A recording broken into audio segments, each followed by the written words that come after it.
aventureros y aventureras. Hoy nuestro segundo episodio de Aventurando Emprendedores con una entrevista, nuestra primera entrevista de la temporada. Pues tenemos la suerte de contar con nosotros con Diego Montes, que es un consultor que pues lleva décadas asesorando a empresas y va a ser súper interesante. Muy bien, pues aquí estamos con Diego Montes, que es amigo primero y luego emprendedor también y consultor de empresas. Hola, buenos días. Ha sido un placer estar con vosotros y compartir este ratito. Pues nada, bienvenido, Diego, Gracias. a esta experiencia, esta primera aventura, ¿no?, que estamos emprendiendo en el mundo de los podcasts y sobre todo, pues ahondando más en nuestra experiencia como emprendedores, tenemos la suerte de contar contigo hoy. Encantado. Bueno, la suerte y decir que hace creo que 15 años que nos conocemos. Sí. 15, porque yo lo mido porque mi hija pequeña era recién nacida y ahora va a cumplir 15, entonces pues 15 años que nos conocemos. Y nos hemos conocido yo me acuerdo de una circunstancia, un problema que tuve en una empresa, ¿no? Y un tema así un poco desagradable, ¿no? Un trabajador que se fue, se llevó datos y en ese momento pues vi que había un problema ahí como de seguridad importante, porque los datos, ahora hablaremos de ello.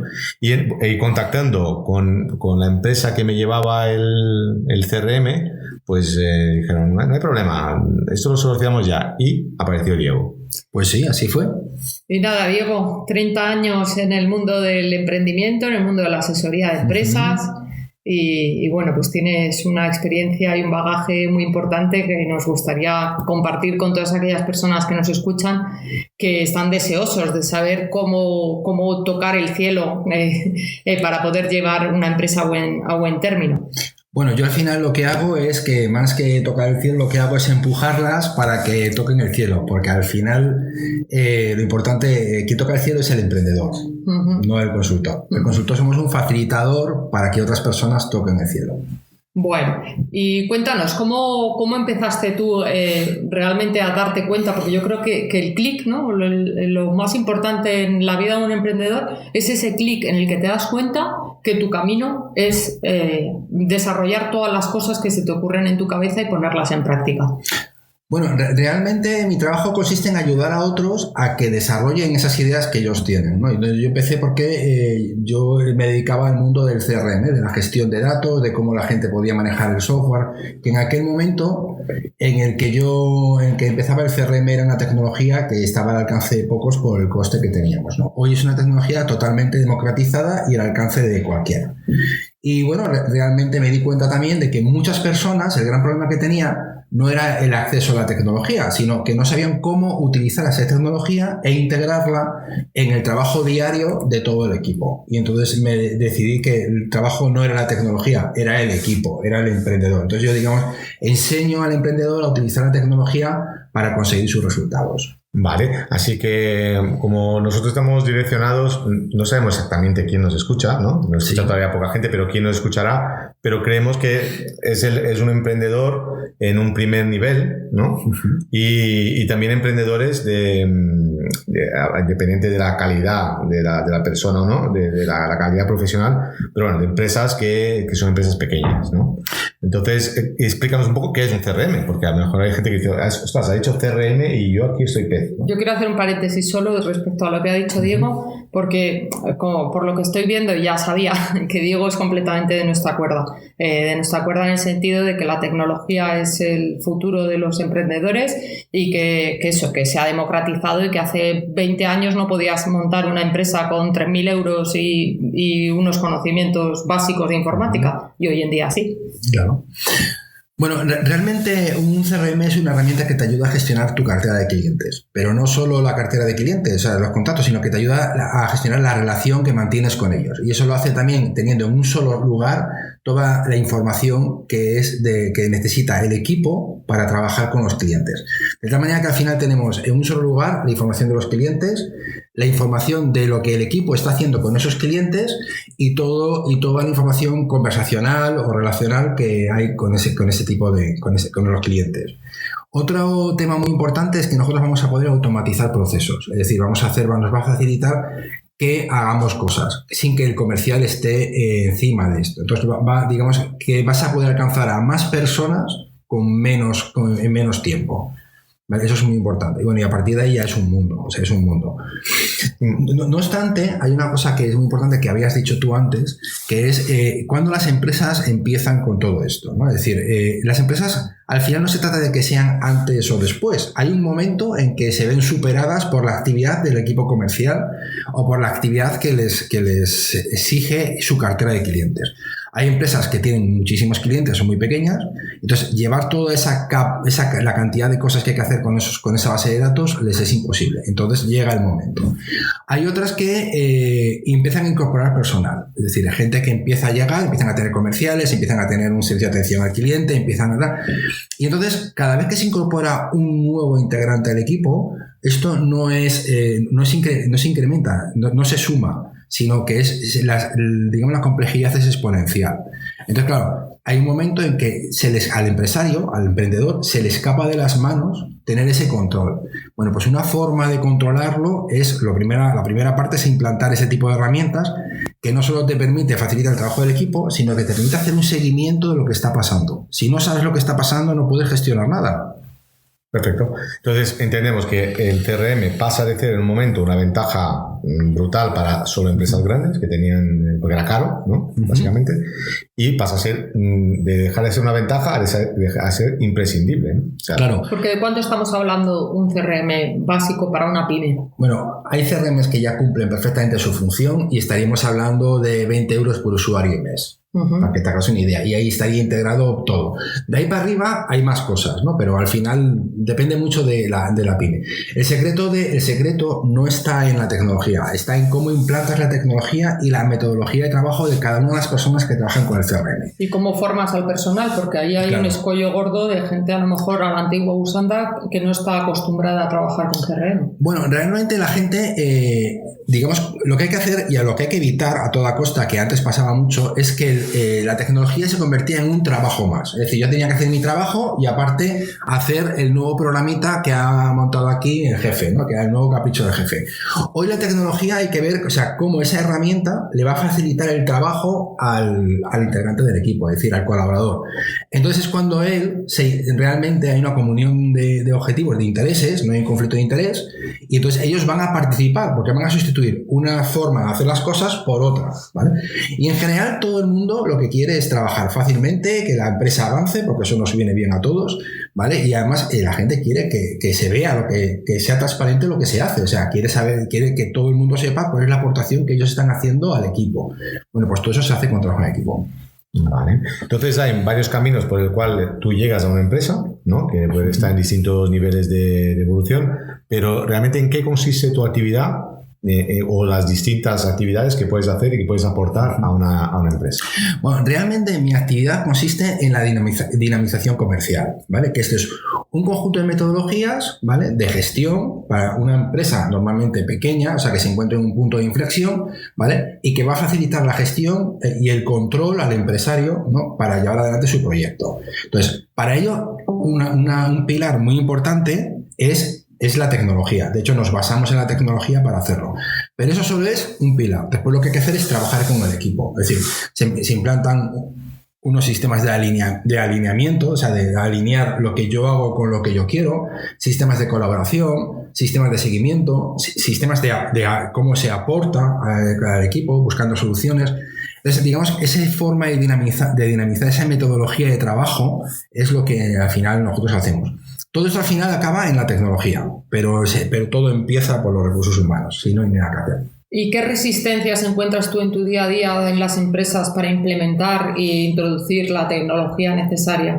Hombre, mira, por parte de los equipos realmente no hay resistencias. Cuando la tecnología se convierte en una herramienta que facilita el trabajo del día a día, es decir, que no es un trabajo más, ¿vale? Y no es un sistema de control, sino que a todo el mundo le ayuda y se le explica cómo a cada uno en cada puesto va a ayudarle a mejorar su trabajo y a conseguir los resultados que se espera de él, en general no hay resistencias.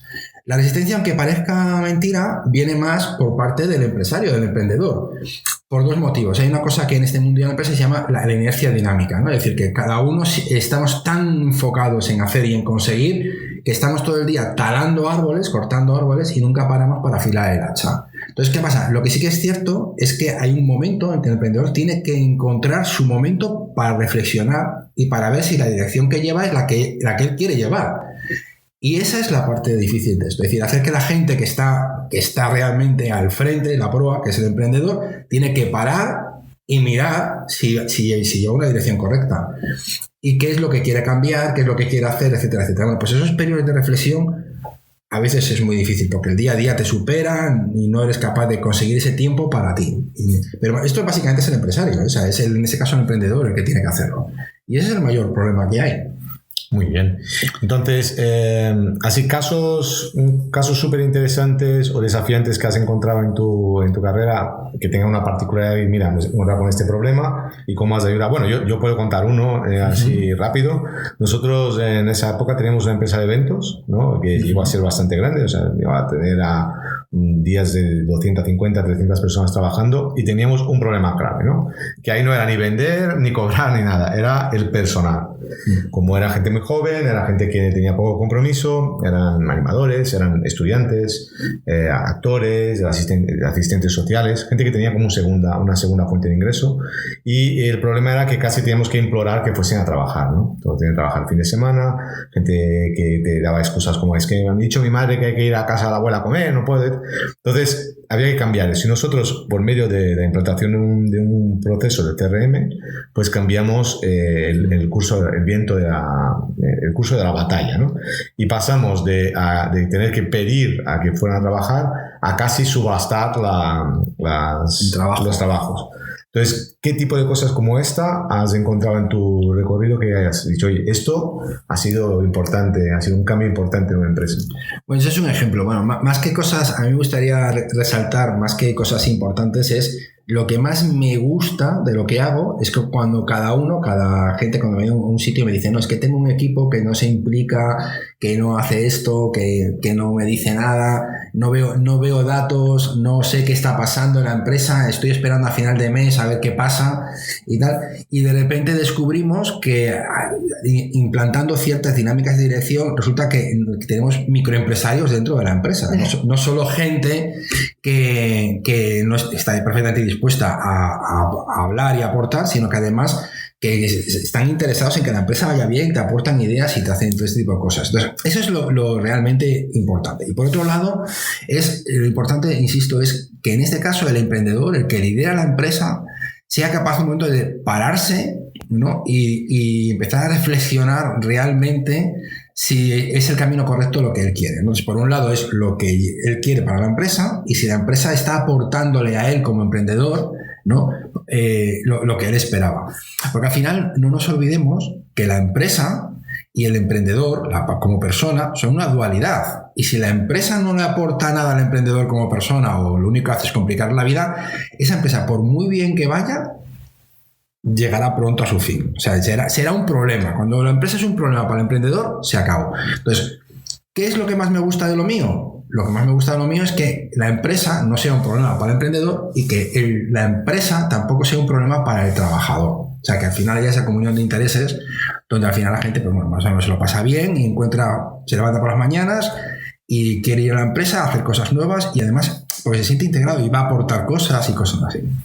Yo lo que observo en la trayectoria que tenemos como emprendedores es que es muy difícil pasar al siguiente nivel.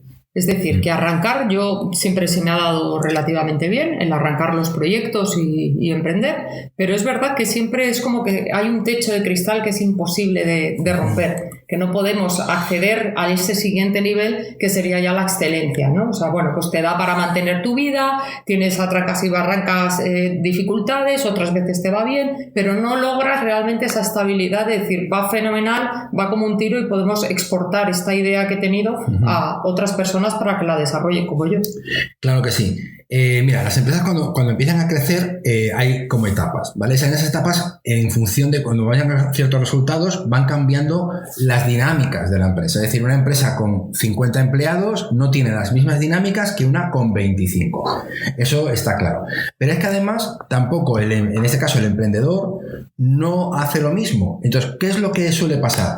Lo que suele pasar es que una empresa nace de la pasión de un emprendedor que le gusta hacer algo, ¿no? Y además lo hace bien. Y es capaz de transmitirlo a un grupo pequeño de gente, y entonces las empresas empiezan a crecer. Como lo hacen bien y como todo el mundo es un equipo, somos poca gente, una familia, y vamos contentos a trabajar y tal, la empresa tiene éxito.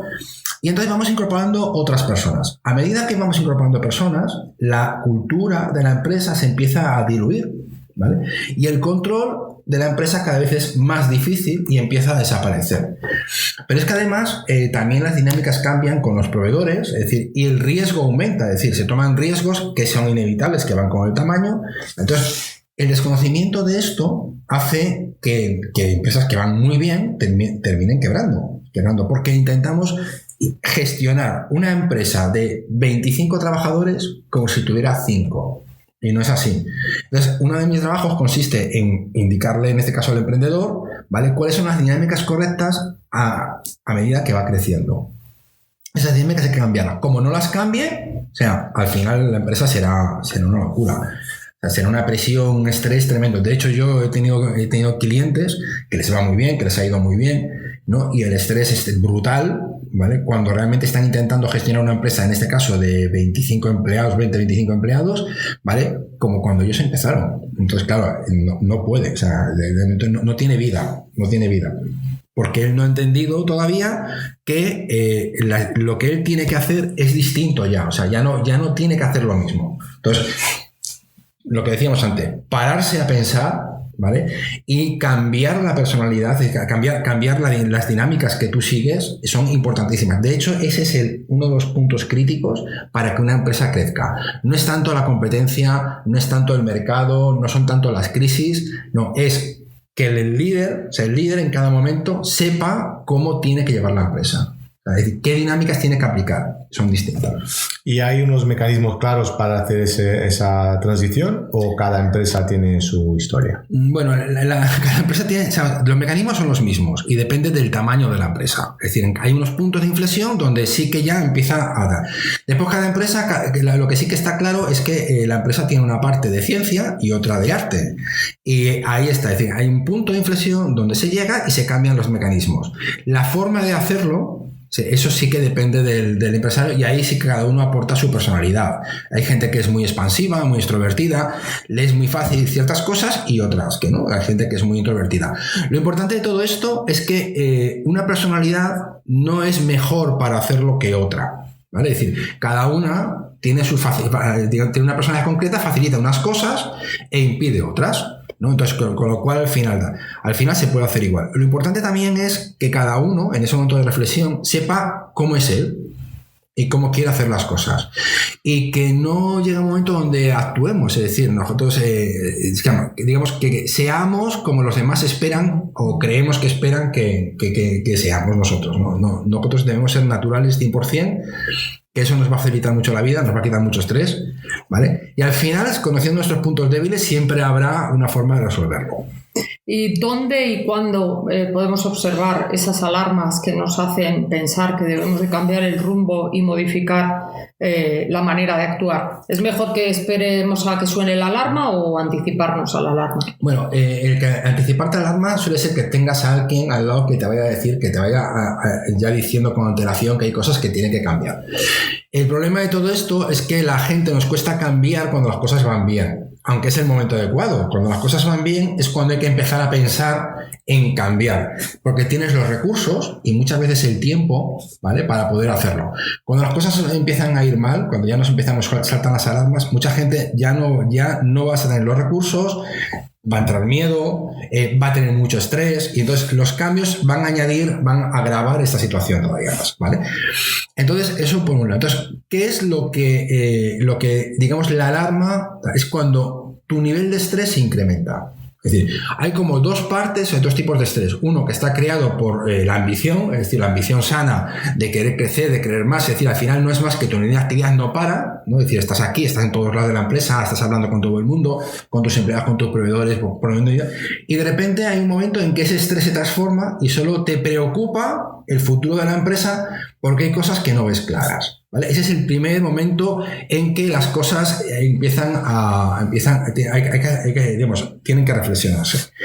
Y después hay otro momento muy importante, que es cuando pierdes el control de las cosas. Es decir, no tienes visibilidad, muchas veces cuantitativa, de lo que está haciendo tu equipo, ¿vale? Entonces, es decir, tardas tiempo en obtener los números, tardas tiempo en poner una idea en marcha y en saber si esa idea, no los resultados, las ideas tienen un tiempo natural para poder desarrollarse, pero no tienes los resultados intermedios, no ves números, tienes que esperar, tienes que hacer actos de fe. En ese momento también ya significa que ya la gestión está fuera de control, no tienes control sobre la gestión, y esa es la gran alarma también. Vale, y el otro día empezamos a preparar la entrevista contigo, Diego, y le preguntamos a ChatGPT con qué preguntas debíamos formularte, y una de ellas fue curiosa porque queríamos abordar el tema de cómo conciliar la vida personal con la vida del emprendedor. Claro, esa pregunta hemos decidido que nosotros no podemos hacer ese tipo de comentarios sobre esto. Estábamos deseando que llegaras tú para ver si nos puedes dar un poco de luz acerca de este punto. Bueno, yo creo que esto es una opinión muy personal. Yo creo que el tema de la conciliación, como que lo queremos estandarizar. Lo primero que hay que intentar, mejor el primer paso para conciliar es intentar que los objetivos personales de cualquier empleado, incluido el emprendedor, estén alineados con los objetivos de la empresa. Es decir, si realmente un emprendedor, o sea, trabaja en una empresa solamente por un sueldo porque no le queda más remedio, pero no le gusta el trabajo y no se ve que se le tiene en cuenta, que aporta cosas, no se siente parte del equipo, tal, podemos hacer lo que queramos, pero esa persona no va a estar motivada, no se va a sentir parte de algo y no se va a ver en el futuro en la empresa, con lo cual es el primero. Entonces, cuando eso está alineado, es más fácil conciliar, porque a esa persona le va a dar igual trabajar aquí, en su casa, de vacaciones, dedicarle un tiempo, porque al final él va a estar comprometido con el resultado, no con el tiempo ni con la tarea. Eso es bueno. ¿Entiendes? Entonces, lo importante es alinear lo que la empresa aporta, ¿no?, y lo que pretende con las expectativas que tiene cada trabajador. Claro, si sea un resultado beneficioso, pues el empleado y el emprendedor le va a dar igual. Esa es la consecuencia. Entonces, ¿qué pasa? Vamos a poder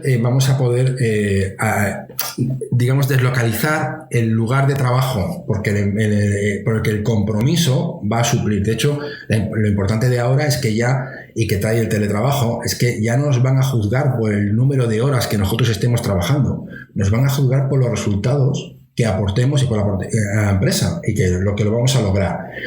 Y muchas veces una cosa buena es que no tiene por qué ser de una hora a tal hora. Es decir, al final yo tengo que buscar una solución, plantear un resultado, dar una idea, y eso no se me va a ocurrir de 9 de la mañana a 1 del mediodía. Vale, bueno, iba a hacer una pregunta que iba en línea a la viabilidad que hemos hablado antes, pero como has hablado del tema un poco del teletrabajo, ¿no?, de las opciones de trabajar fuera de la empresa, yo estoy de acuerdo, pero ¿no crees que hay una cierta injusticia con determinados sectores o determinados puestos de trabajo? Nosotros, por ejemplo, ahora tenemos, entre otros negocios, pues una industria, y hay gente que tiene que ir ahí a fabricar el tornillo, ¿no? Entonces tiene que estar ahí sentada en su máquina, en este caso pues está cosiendo, pero una costurera no puede trabajar. Entonces, ¿cómo llevar en la empresa en que hay un departamento en donde la gente tiene unas ventajas o unos beneficios, como por ejemplo de trabajar 2 días a la semana, y luego otros departamentos donde es imposible porque la gente está trabajando en una máquina y la máquina no se la puede llevar a su casa? No sé si has vivido alguna experiencia como esta en alguna empresa que puede empezar a crear un conflicto, ¿no?, una diferencia entre clases dentro de la empresa. Bueno, hay trabajos que son presenciales, no hay manera, de momento que yo sepa, por lo menos no hay manera de evitarlo, ¿no? Tal vez la inteligencia artificial que maneje un robot desde otro sitio, ¿no? Lo que sí que podemos es alinear los incentivos y ser sensibles a las necesidades de las personas. Es decir, yo, por ejemplo, puedo entender que una persona tenga que ir todos los días a trabajar de un horario a un horario, pero tal vez pueda buscar en qué otra forma puedo compensarle, ¿no?, por esos motivos. Un ejemplo que ha pasado en empresas, que no aplicará a todas, pero que es muy interesante, fue un emprendedor que conocí que montó una que montó una pequeña guardería, una pequeña guardería en la empresa, ¿no? De tal manera que la gente iba a trabajar, pero podía llevar a sus niños. Bueno, pero ahí estamos hablando de que por lo menos hay un cierto tamaño, porque a veces hablamos de empresas que son, pues, son pequeñas. El creador de la empresa y una o dos personas ahí trabajando. Sí, todo eso al final está muy vinculado al tamaño también de la empresa, ¿no? Pero es un ejemplo de cómo se puede ser sensible a las necesidades de una persona, ¿vale? Hay otras veces que la sensibilidad pasa, por ejemplo, por tener un plan para que esa persona esté en un puesto presencial y que en un momento determinado, mediante formación, capacitación y tal, pueda evolucionar hacia otro puesto. Es decir, lo que quiere decirte es que la solución no es radical de hoy para mañana, ¿no? Pero sí que se puede pensar en soluciones que a futuro ese trabajador va a cambiar sus circunstancias. O sea, si una persona cambia las circunstancias, ¿vale? A mejor, ese trabajador va a estar súper comprometido, independientemente de que en ese momento, ¿no?, sus circunstancias de trabajo sean o sea, requieran más tiempo y más... Bien, estupendo. Y antes hemos hablado de cuándo detectar si el negocio deja de ser viable, bueno, por lo menos si se complica mucho, ¿no?, la travesía, pero ¿cómo saber si un negocio es viable antes de empezar? ¿Cómo se puede evaluar? Estoy pensando en emprender en este sector, tengo esta idea, tengo este producto. ¿Cómo evaluar si esto va a ser viable o no? Bueno, herramientas de validación de ideas hay muchas, ¿vale? Es decir, al final cada uno utilizará la suya mejor o peor, ¿no? Pero hay un montón de herramientas que nos van a servir para esta finalidad. No obstante, yo vuelvo a poner el énfasis en el propio emprendedor, es decir, en la capacidad de ejecutar las cosas, las ideas que tiene una persona. Es decir, hay que pasar de ser de un hombre de espíritu a un hombre de acción, ¿vale? Y es ahí, yo muchas veces veo que los proyectos salen adelante no tanto por la naturaleza del proyecto en sí, porque un proyecto, aunque no sea muy bueno, aunque no sea una idea muy original, tal, dice, si tiene a las personas adecuadas en el momento adecuado, esa idea va a salir adelante. Entonces, las herramientas de viabilidad son muchas, son muy técnicas, hay mucha gente que las conoce, pero lo importante al final es tener el equipo y el emprendedor. Y yo simplemente muchas veces viendo esto es cuando me doy cuenta que esa empresa va a salir adelante. Y otra cosa muy importante es cuando el propio empresario, el propio líder de la idea, se da cuenta de sus carencias y entonces empieza a poner remedio a esas carencias. Entonces, yo no sé dónde va a llegar cada idea, pero lo que sí que me doy cuenta es que hay una serie de patrones que son eso, es decir, ser consciente de la necesidad de un equipo que te acompañe, saber exactamente qué tiene que aportar cada elemento, cada persona del equipo, qué es lo que aporta y cómo lo tiene que hacer, ¿no? Y ser consciente de las carencias de cada uno para ir supliéndolas o buscar a otra persona que las supla, ¿vale? Eso es un criterio que nunca falla y que me da muchas veces en mi experiencia la medida de si esa idea va a salir adelante o no. O sea, de ahí que muchas veces una idea no salga adelante y otra idea, la misma idea en otro momento con otras personas sí lo haga. O sea, no es la herramienta de viabilidad, es la herramienta de qué viable es que esa persona lo saque adelante. O sea, es un tema que depende básicamente del líder del equipo. Sí, bueno, a mí me ha gustado mucho lo que has dicho, que sobre todo en los casos en donde las cosas sí que prosperan mucho, hay casos famosos y seguramente otros anónimos donde uno deja de ser la persona adecuada para seguir llevando el barco, ¿no? O sea, sobre todo hemos tenido casos como Steve Jobs, ¿no? Cuando buscan a otro CEO, cosas. Pero en las empresas pequeñas también llega un momento en que a lo mejor tú eres muy bueno haciendo una parte del trabajo, pero llega un momento en que ya tienes que buscar a otra persona para que sea la directora de esa empresa. Eso es cierto, y aquí enlazamos con lo que hablamos antes con Virginia de en qué momento, en qué puntos de inflexión las cosas cambian, ¿no? Es decir, hay un momento en que tú eres el que haces el trabajo, es tu pasión, ¿vale? Después hay otro momento donde tú organizas tu trabajo con un equipo que sois una familia, ¿vale?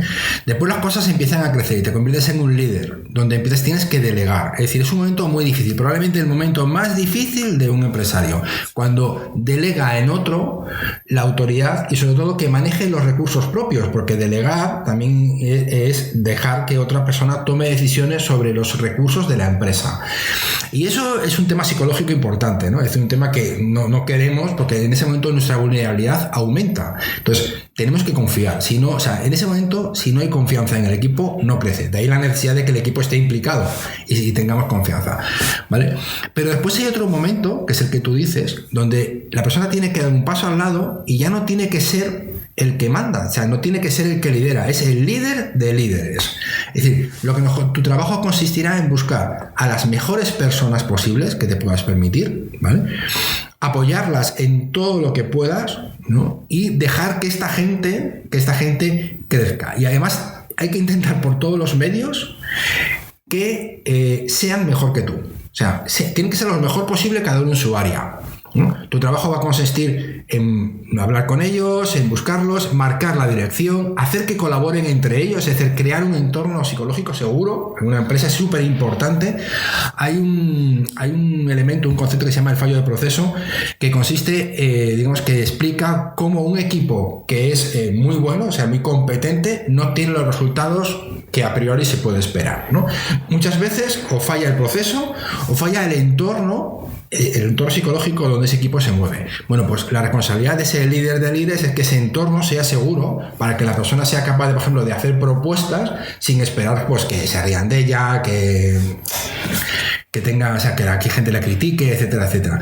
Bueno, pues con eso lo que estamos diciendo es que a medida que la empresa va creciendo, las funciones, el trabajo del líder va cambiando y llega un momento en el trabajo del líder ya no es técnico, es un líder de gestionar recursos humanos.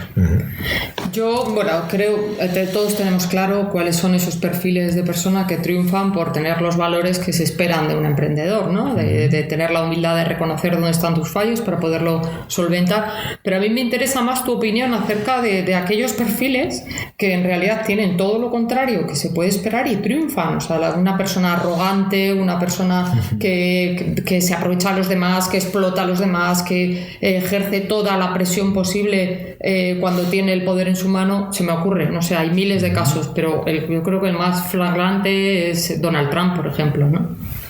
Bueno, Donald Trump también tiene por debajo un montón de gente que le hace el trabajo. Entonces él puede ser de una manera que muchas veces creo que es un espectáculo, es decir, es una forma, es una marca personal en donde él transmite e intenta conectar con un determinado colectivo, una parte de la sociedad, pero después hay que preguntarse cómo se gestiona su empresa. Y entonces los directivos, o sea, igual no son como Donald Trump. De hecho, lo importante es en un equipo multidisciplinar es no buscar gente que sea como tú. Es decir, es gente que solucione tus carencias y que aporte al equipo cosas que tú no puedes aportar. Hay gente que es más autoritaria, gente que fomenta más la colaboración. Entonces, en cada parte del equipo necesitas a un tipo de persona y en cada momento del proyecto se necesitan a otras. De hecho, a veces en grandes empresas se cambian los directivos porque llega un momento donde ya lo que ellos son capaces de aportar, el perfil que ellos tienen, no es el adecuado para la nueva fase del proyecto. Pasa lo mismo con los empleados, etcétera, etcétera. Entonces, y después hay que definir también qué es éxito, ¿no? Entonces, hay gente que es muy autoritaria, trabaja en sectores hipercompetitivos. Normalmente son empresas que no tienen gran innovación, ¿no? Y entonces, bueno, pues esa gente le puede ir bien, pero bien tienes una empresa, da dinero, te permite vivir, pero difícilmente puede crecer, ¿vale? Entonces, las empresas que no crecen, al final, lo que va a pasar es que se las van a comer otras o las van a desplazar y las van a echar del mercado. Entonces, eso al final lo que hará es un entorno muy estresante, se terminará marchando la gente que realmente vale, o sea, que realmente puede aportar al equipo, y en el equipo se quedarán aquellas que por el motivo que sea pues les interese quedarse, ¿no? Con el menor nivel de aportación y de trabajo. Y en ese momento es cuando la empresa pues bueno, puede facturar, pero solo es cuestión de tiempo que deje de hacerlo, ¿eh? O sea, una crisis, una nueva innovación.